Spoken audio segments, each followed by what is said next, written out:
You got Levi Stubbs up there singing. Ain't none of the girls try to hunt you. Ain't none of the girls drag you off stage into the rooms across the street to give you no pastanka. Hello, black hole.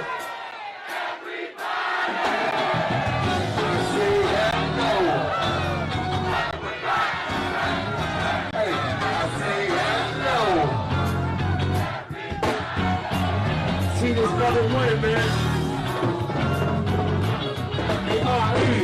Hey, look, what is your win, babe?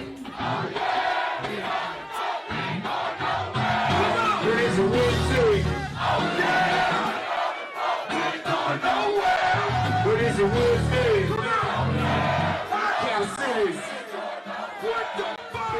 Well, hello there, love bugs. Hello there, Bellas. If you have not already done so, please remember to like, share to Facebook, subscribe, and visit uptopbeauty.com. Today's lookies would be our Miss Chi Shades. And if you are not already a part of our book club, please hit the Patreon link below and or the join button here on the YouTube. And for a small monthly fee of $5, you babies, yes, you can be privy to all the shenanigans before the YouTube gets it, if the YouTube gets it. Now, let's continue talking about Duke Fakir's I'll Be There, My Life as a Four Top. Child, you know I'm struggling with this book. This book dry shit, but we'll work it out. Please remember, all eyewear are currently on sale at uptopbeauty.com. Thank you for all of your support.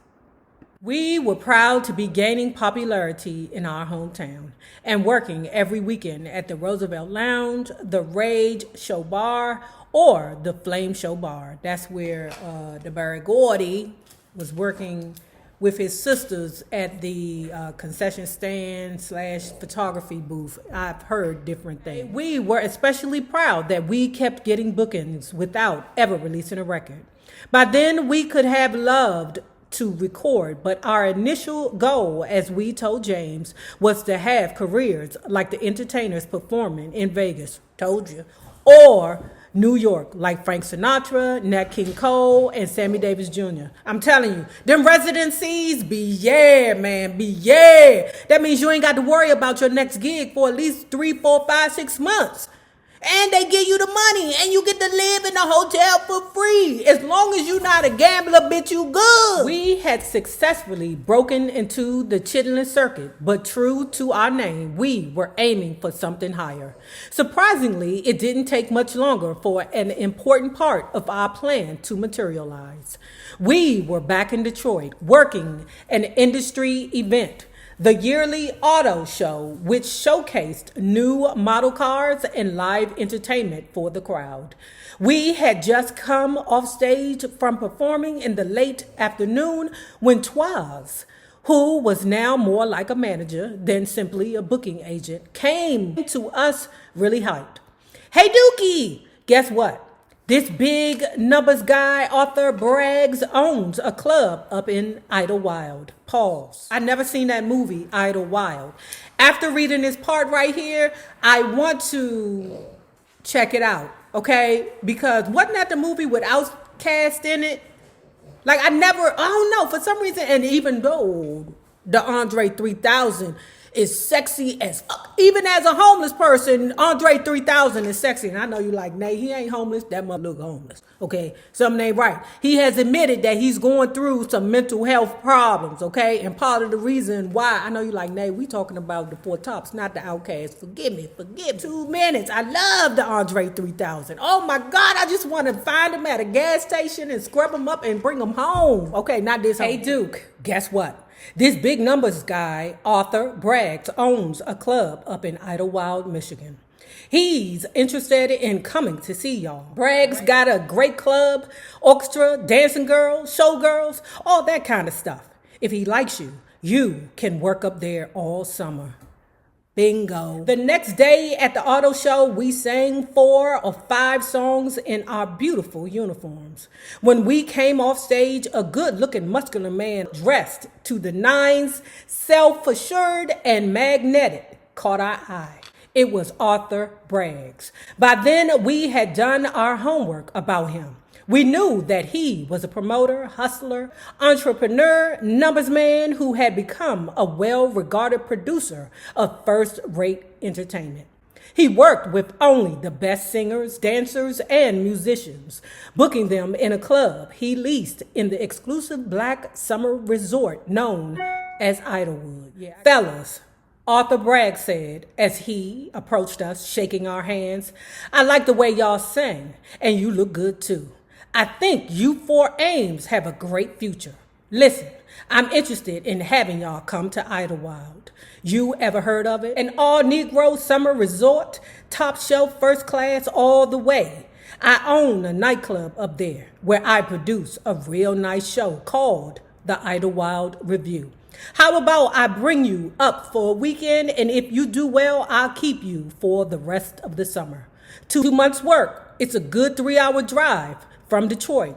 Y'all got a ride?" Fakir said no. Answer, no. I'm going to be honest with him. I want the job, but we ain't got no damn car. Then I'll send for y'all. Even got a place for you to stay. Right across from the club. You have to pay for it. Hardly nothing. We were so happy we could have hugged him. Yes, sir, Mr. Braggs. Thank you. Later, we learned that everyone called him Daddy Braggs. Man, I got to see that movie Idlewild because the way what's his name? Fakir, Duke Fakir is explaining it. You can't tell me that it wasn't no hot, steamy, sexy orgy thing going on. Okay? You can't tell me that. Y'all, have y'all seen Idlewild? If y'all seen the movie, can you put down below if it was steamy, hotty, sexy stuff going on in the movie? Idlewild had been around since 1912 when 4 white couples purchased a parcel of land to establish a vacation community for African Americans during segregation, when blacks weren't able to enjoy the same outdoor leisure and recreation facilities that whites did. By the time Arthur Braggs took over the lease for the Paradise Club, the resort had grown and flourished under black ownership for close to 50 years. The setting was idyllic, with mostly small homes and cottages nestled between crystal clear lakes and majestic pine trees. There were only a few businesses and establishments throughout its over 2,000 acres. A clubhouse, hotel, 1 church, a community hall, a post office, and a grocery store with a gas station, fueling pump. There were 2 clubs in town, the Flamingo Bar and the Paradise Nightclub, where we were booked in the Fiesta Room. We were thrilled, and right away we prayed that Daddy Braggs would ask us to stay the whole summer. Sounds like a gig of my dreams. Rehearsals began with the opening number performed by cute young girls known as the Ziggy Johnson Dancers. They were very professional, having trained at a prestigious dancing school in Detroit. All eyes were on us when it was our turn to run through our number. As we made our way on stage, we handed the band leader our lead sheets. He passed them to the leader of the horns. The leader of the horns was like, "What's this? Where's the arrangements for the horns?" "We ain't got no arrangements for the horns." "Oh, that ain't gonna work." "Yeah, I tell you what, I'm gonna write some arrangements for the horns. You're gonna pay me though, but yeah, okay, cause not having the horns, we here. What the horns is here for? If you ain't gonna use us, we gonna write you something and then you gonna pay us." Dookie was like, "We ain't got no money. Don't worry about it. Cause I heard you brothers is gonna be here for the summer anyway. As you get paid, you pay us." Lulu, I'm almost finished. You hear me? The band started playing our charts without the horns while those arrangements were being written. We began singing In the Still of the Night. Of course, Levi's delivery was just remarkable. We could hear the girls swooning, oh and ah. He knocked everyone out. And ain't no sexy time nowhere in this. Fakir, Who, Fakir, Duke Fakir? You cannot tell me that you got Levi Stubbs up there singing. Ain't none of the girls try to hunt you. Ain't none of the girls drag you off stage into the rooms across the street to give you no pastanka. Daddy Braggs met us behind the curtain as we danced off stage, wiping the sweat off our brows. We'd worked even harder than usual trying to impress him. Looks like you guys are going to be here all summer. I think you're going to be great in my show. As the show starts, I want you all to come out with the girls dancing around you.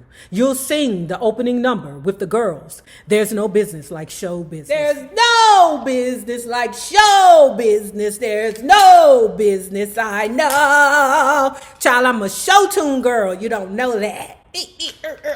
I was blown away. Shiz. I said, this is Las Vegas stuff. Absolutely. Shiz, that's what I do, he said, laughing like he'd planned this routine the whole time.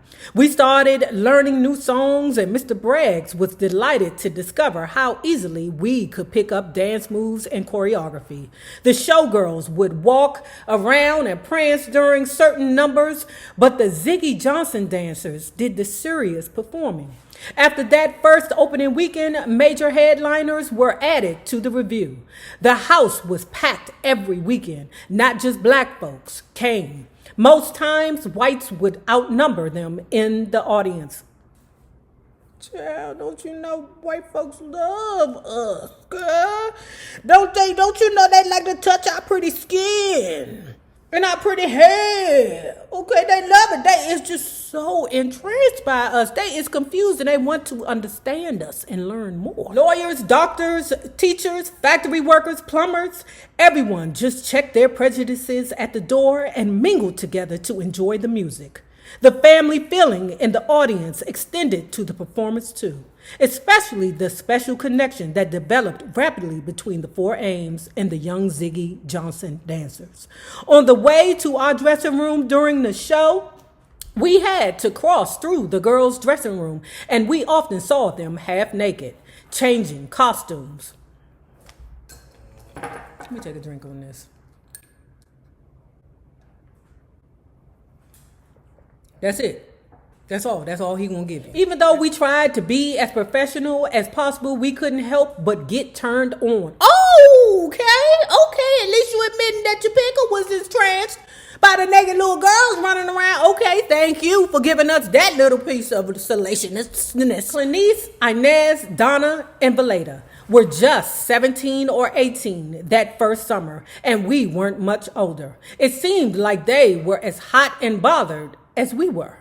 Word came down from Daddy Braggs and Ziggy Johnson, the show's MC, that we were not to mess with these girls.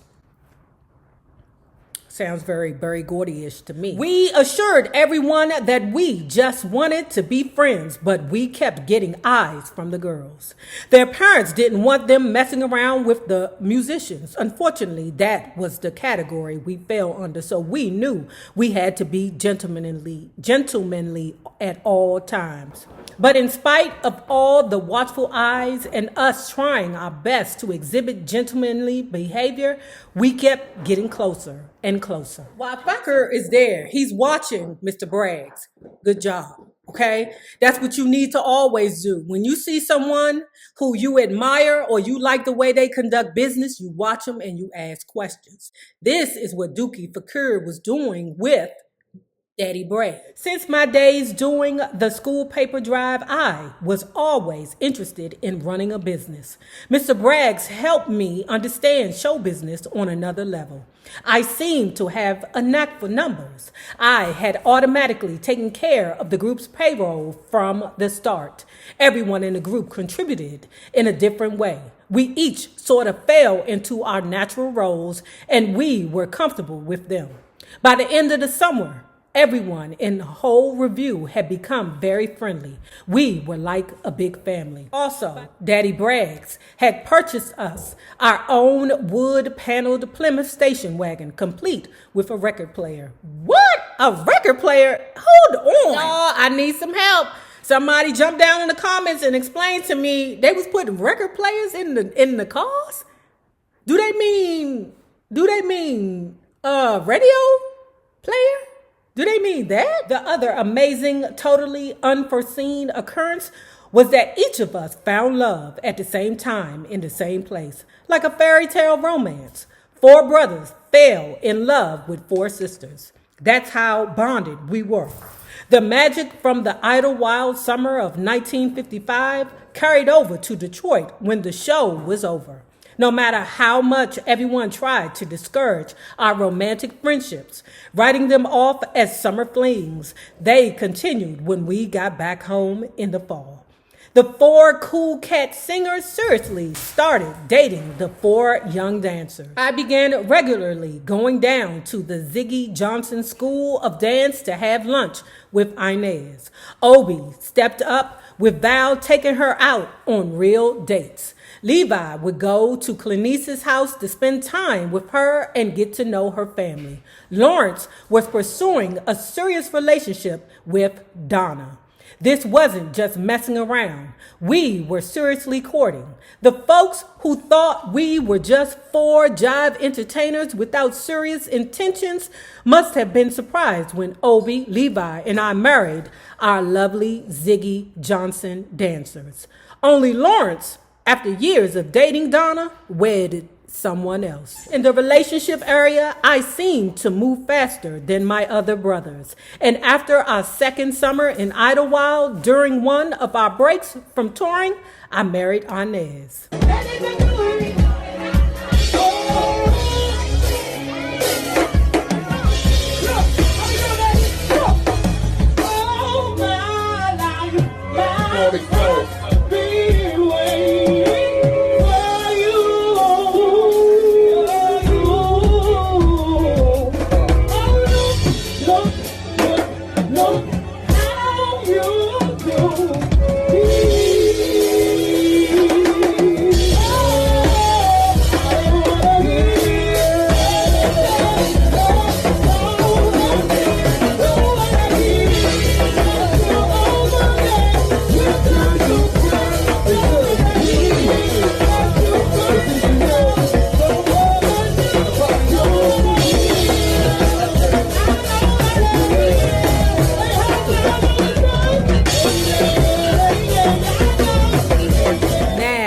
If you have not already done so, please remember to like, share to Facebook, subscribe, and visit uptopbeauty.com. Remember, all eyewear are currently on sale.